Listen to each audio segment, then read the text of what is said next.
It's been a tough week. Today seems even more troublesome than the previous days, and my goodness, they were bad enough.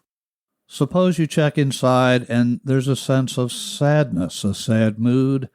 What is the best way to improve that sad mood? You're going to find out in this episode of Easy Stress Cures.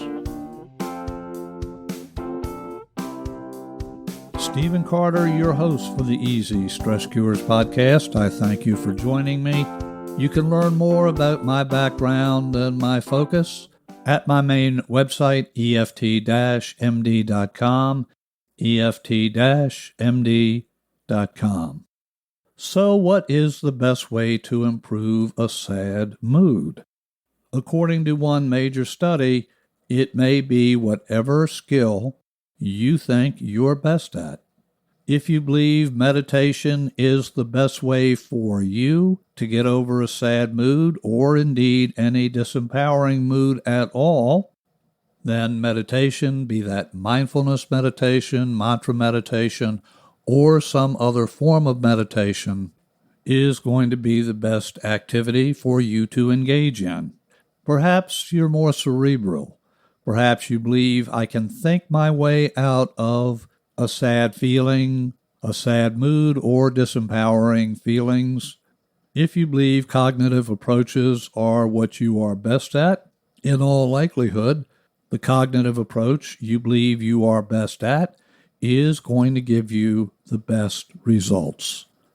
In this study, people who used a skill that they were told was strong for them improved more quickly than people who used a skill when they were told that that skill was a relative weakness for them.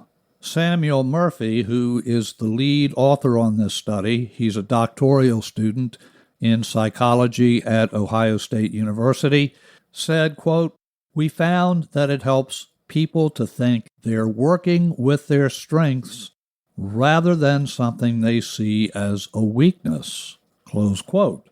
One interesting aspect of this study was people were randomly told that they were best at one mood-enhancing skill or the other. It really didn't matter which of the skills they were actually good at. All that mattered was what group they were put in.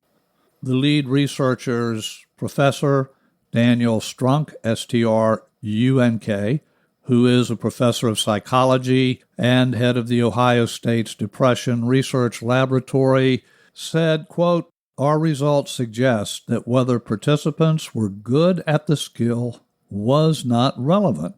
It was the belief that they were good at the skill that made it effective." Why is this study important? For many years, psychotherapists focused on trying to fix their patients, trying to fix what was wrong with those clients. In recent years, it's become more common to focus on a client's strengths and use them to help the client deal with whatever problem, situation, disempowering beliefs, feelings, etc. Whatever their problem is, the focus now is to encourage the client to tap into strengths they already have. Dr. Strunk also commented, quote, "How therapists frame the treatment for a client may play an important role in how well it works. Telling clients that you're going to be working on their strengths may further enhance the effectiveness of their treatment," close quote. This was a reasonably large study group. More than 600 undergraduate students participated in the study. So what does this mean for you? I suggest taking an inventory of methods you already know how to apply. As an example, if you're good with meditation, go with meditation.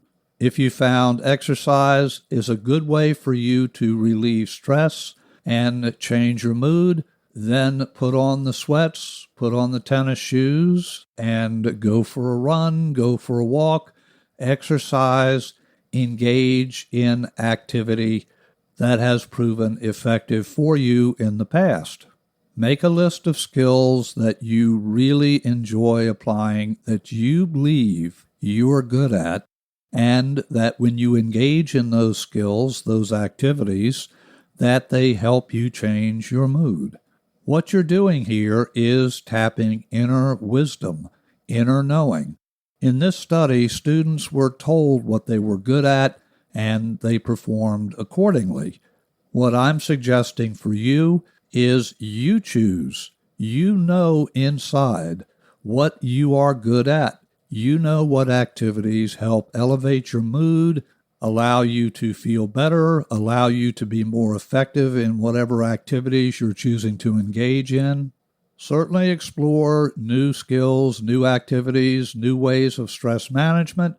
No problem, I encourage that. Have a go with these systems, but that does not mean you have to ignore the skills, the abilities, the activities you already know how to do, and you know how to do them well. Engage with your strengths. Engage in activities you are good at, you know how to do, and you know that you get good results as far as stress management when you engage in those activities, those skills, those mindsets. Tap into what you already know and apply those skills, apply those activities, and feel better. If you would like to learn more about the study that I shared in this episode, I'll have that information linked up in the show notes. If you would like to comment on this episode or any other episode of Easy Stress Cures, do email me at cartermethod@gmail.com. If you have not subscribed or you're not following this podcast, I encourage you to do that. That way you will never miss an episode. Until our next visit, Stephen Carter here, your host, and I wish for you blessings in abundance.